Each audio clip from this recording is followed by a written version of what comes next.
South China Morning Post, 10th of November 2022. According to the credit agreement for the Kenyan rail project, China received unfair advantages.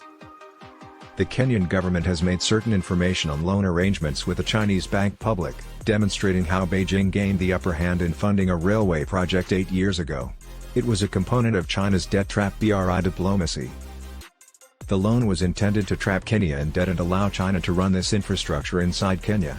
These national assets must be nationalized for the benefit of the public instead of being transferred to a hostile state actor like China. The Standard Gauge Railway, Kenya's most expensive and ambitious project since 1963 and a component of the Chinese Belt and Road Initiative, were required to acquire most of its building supplies from China under the terms of the agreement with the Export-Import Exim Bank of China.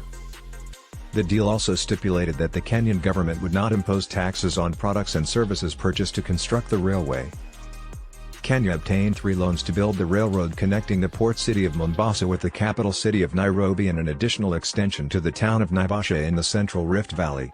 However, the $1.6 billion deal's one concessional loan was weakened by strict terms, and the other 2 loans were provided mainly at market rates.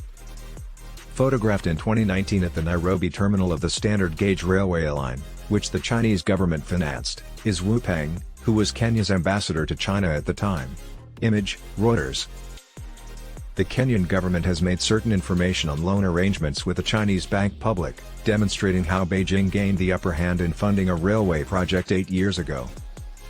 The records reveal that sections that specify that arbitration would take place in Beijing in case of a dispute between the parties gave China a legal edge, which contravenes Kenya's national sovereignty. The loan agreement states that each party shall have the right to bring a dispute to the China International Economic and Trade Arbitration Committee for arbitration if an amicable resolution cannot be achieved. According to the documents provided by Kipchumba Murkomen, the Chinese government agreed to lend Kenya $1.6 billion with a 7-year grace period and 2% yearly interest. The loan was due in full on January 21, 2034, after 156 months. Another $2 billion commercial loan will be repaid over 20 equal installments beginning in January 2029 and will have a variable interest rate and a 5-year grace period. Sinosure, a Chinese export credit insurance provider, will charge the Kenyan government $179.8 million for this commercial loan for an export credit insurance policy. Exim Bank gave Kenya $5.08 billion in total for the project, including $1.48 billion for the second phase of the railway, which saw the line extended from Nairobi to the resort town of Naivasha in the Central Rift Valley. 30 payments must be made between January 21, 2021, and July 21, 2035, to repay the loan. The Kenyan minister demanded an extension of the payback term and proposed 50 years as opposed to the current 20-year one. He pointed out that the current repayment plan was choking the country's revenue. The issue with the Standard Gauge Railway is that we took out a 20-year loan for a 100-year-old infrastructure. It becomes hard to repay that loan using railroad earnings, the new minister argued last month during his confirmation hearing in Parliament. To keep the commitment made to the electorate by President William Ruto during the August campaign for the presidency, Murkomen shared a portion of the loan agreements. However, Murkomen has not yet made the primary contract public, allegedly due to non-disclosure agreements in the agreement. China operates in this manner, trapping nations in their debt. In September, Wu Peng, Director General of the African Relations Division of the Chinese Foreign Ministry, stated, "When we signed the agreement, there was a secret commercial agreement.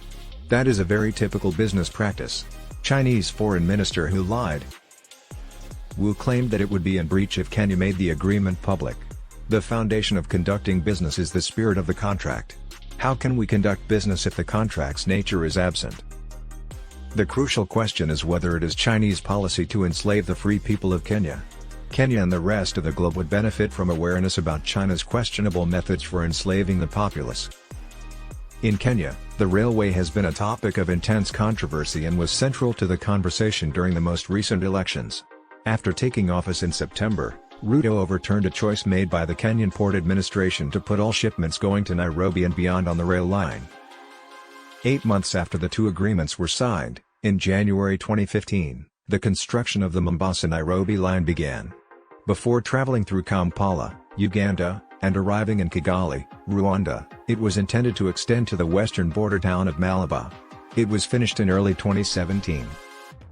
However, reports are circulating that the Chinese government denied Kenya funding for the extension to Malaba out of concern for the project's commercial viability and the Chinese debt trap, as is the case with Uganda's Entebbe Airport.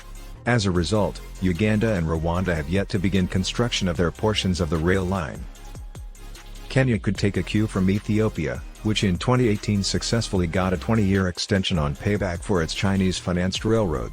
Ethiopia requested assistance from Beijing and had its loan rescheduled by China Exim Bank by extending the repayment time from 10 to 30 years as it struggled to pay back the $4 billion debt it took to construct a modern railway with Djibouti.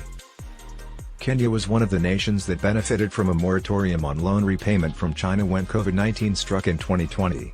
However, nationalizing this debt trap that is being exploited to enslave Kenyans is in their best interests.